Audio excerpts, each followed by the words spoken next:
Hello everyone, how have you been? I'm so excited to share this great news with you all today. So, finally, after days of hard work, or you can say weeks of hard work and dedication, the website for company specific coding problems sheet is actually live. Yeah, it's there, guys, and I'll be pasting the link of the website in the description below. This website is your go to resource for tackling coding problems that were actually asked in the interviews of top 9 tech companies. When I say top 9 tech companies, it includes Google, Facebook, Netflix, Flipkart, Goldman Sachs, and so on. The list goes on. Whether you are preparing for placement, internship, or just brushing up your DSS skills, this source is perfect for you. So let's take a quick tour of our website.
To go through the whole website and go through all the questions that I actually have segregated for you all. And if you actually notice something there in the website, there is not a single question that is repeated in the whole sheet. I made sure that I gave you unique questions so you can practice as many questions as possible and also get the idea of what is actually asked in the interviews of the top 9 tech companies, because that's the dream, you can say, company for most of us, and many companies also follow their league of hiring processes. So it's like solving the coding problems that is asked by them in their interview process will give you a lot of edge over others and will make you confident in the hiring process and especially in interviews. One more thing that I wanted to talk about is portfolio, which is again as important as resume nowadays for job. You can say for jobs, whenever you apply, they ask for a portfolio because it works as a detailed resume, you can say, for you. Not everything can be included in the resume, but for the portfolio you can actually describe your jobs or the roles in detail and include everything that you have done in your whole career. So I'll say for portfolio, people are actually scared that they have to make the whole website, but it's not true, guys. We are in 2024 and we have unlimited resources to make a portfolio, and companies actually don't mind whether your portfolios was made by yourself or whether someone else made for you or whether you made using some easy tools like Webflow, Canva or Framer. All they want is your skills that should align with their job roles.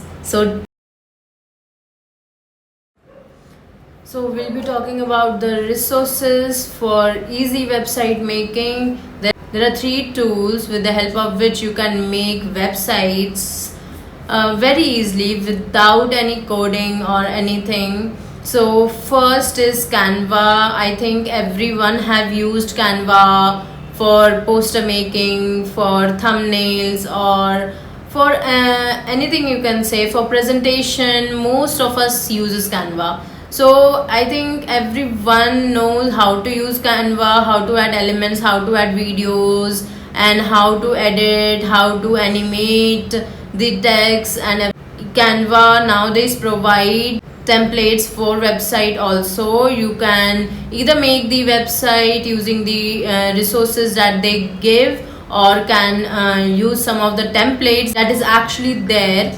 So moving on to another tools for website making, that is Webflow. Webflow is another one of the best resource, or you can say tools, for website making. By just dragging and dropping the images, the boxes on the main area wherever you would want to add it, and adjusting their width, length, animating it. It's like super easy to make website using Webflow. And I would say there is a playlist that they have that is official actually, where you can learn how to use Webflow, and it's super easy to follow. You can just follow that playlist. And also, one thing that actually makes Webflow the best resource is you can also make changes in the codes there. If you know like a little bit of web development, where do understand the code, so you can even make adjustments in the code, or just drag and drop the elements wherever you want to place it. And people who want to learn web development, for them too, this is the best practical way to learn website making, because any single change that you make there in their code is reflected there in the live website, and you can know which code words is used for what. And it's like practical way of learning website development, and even best resource for making websites. Now moving on to the Framer. The people who are actually UI UX designer, the Framer is the best resource for you people to make a website. Like Figma files can be directly imported to the Framer, and they make it live in just seconds. Guys, this is the perfect resource if you are good at designing, or good at, you can say, UI UX. So this, nothing is better than Framer for making websites without any code or any, you can say, complex tool. So these three were the best resources that is actually there available to make websites or for portfolio making, guys. So make sure side by side you also make your portfolio using any of these resources as per your choice or comfortable. Hoping to get your comments after maybe 2 weeks, 3 weeks, that you actually made your portfolio using whatever resources that I have mentioned, and I'll be very happy to read those comments. And let me know what you think of the website and how can I improve on it. Happy to read your reviews.